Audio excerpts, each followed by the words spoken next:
Hello বন্ধুরা, দেখো এসে গেছি আবার একটা রেসিপি নিয়ে। এটা দেখো এতগুলো চিংড়ি। এটা কি করবে জানো? কি করবে বলো তো? এটা কিন্তু এই যে মিক্সিতে দিয়ে বাটবো। একটু রসুন দেবো, এই রসুন গুলো দেবো, আর এই চিংড়ি মাছটা দিয়ে বাটবো। দেখাচ্ছি, দেখতে থাকো। আচ্ছা দেখো, চিংড়ি মাছ দিয়ে দিয়েছি। এবার কটা না আমি কাঁচা লঙ্কা দিলাম। দেখো একটু একটু কিনা কাঁচা লঙ্কাটা দিয়ে সব এটা বেটে নিয়ে আমি দেখাচ্ছি। এবার এদিকে দেখো তেল বসিয়েছি। তেলের মধ্যে পেঁয়াজ দিয়ে দিলাম।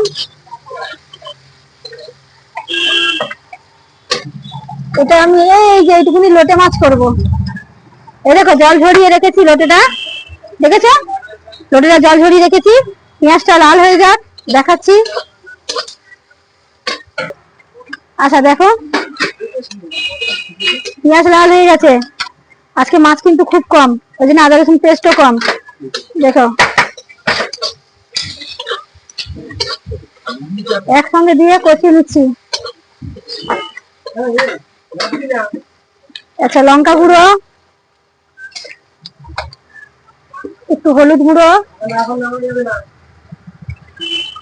আর একটু টমেটো,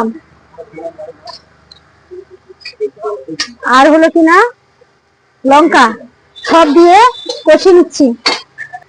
এটা কিন্তু মহাসমুদ্র হবে, দেখে নাও। জল ঝরিয়ে রেখেছি, তাও এই যে কষানো হয়ে গেছে। এই যে এটা থাকতে দিয়েছিলাম জল ঝরানোর জন্য।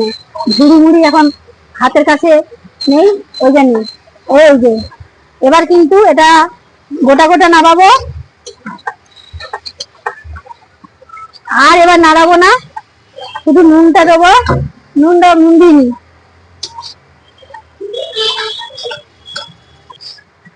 দেখেছো লোটে মাছের গোটা গোটা ঝাল আমার রেডি। এবার বানাচ্ছি। এই যে চিংড়ি মাছ বাটা হয়ে গেছে। এরপরে দেখেন পেঁয়াজ কাঁচা লঙ্কা কুচিয়েছি, এই যে গোটা জিরে দিলাম। আচ্ছা একটুখানি হলুদ দিলাম। এটা লঙ্কা দেবো না, নুন দেবো। এই দেখুন লবণ এই পরিমাণে চিংড়ি মাছের বড়াতে পরিমাণে দেবো, কিন্তু আমি রসুন বেটেছি, রসুন দেবো না, বুঝেছেন? এবার আমি এটা দিয়ে ভালো করে মাখিয়ে নিই। জানেন বন্ধুরা, এ দেখেন চিংড়ি মাছ কিন্তু মাখিয়েছি, বুঝেছেন? কিন্তু একটুখানি সামান্য বেসন দিলাম, 1.5 চামচ মতন বেসন ব্যবহার করলাম। নাহলে চিংড়ি এটা মাছ তো, এটা বড়া করা যাবে না, বুঝেছেন? হ্যালো বন্ধুরা, দেখেছেন কি সুন্দর বড়া হয়েছে, চিংড়ি মাছের বড়া। দেখেছেন ফাটাফাটি, খেতে যা মজাদার না, একবার না খেলে বিশ্বাস করবেন না। এটা কিন্তু সেই ছোট ছোট গুড়ি গুড়ি সেই মেথা চিংড়ি না কি বলে, ওই চিংড়িটা এরকম করে বড়া হয়। আমি আজকে এই চিংড়িটা বড়া করলাম। এই দেখুন আমার এখনো আছে, মানে অনেক লং হবে, তাই জন্য এই দেখেন এরকম সুন্দর সুন্দর হবে, আর কিছু হবে না।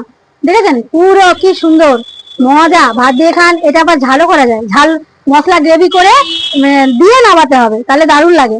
আজকে আমি ঝাল করব না, আজকে বড়া রেসিপি, অন্য সময় আবার বড়া দেখাবো ঝালটা। দেখেন ফাটাফাটি কিন্তু একদম ব্যাপক, খেলে না ভুলতে পারবেন না একদম, যা খেতে সুন্দর।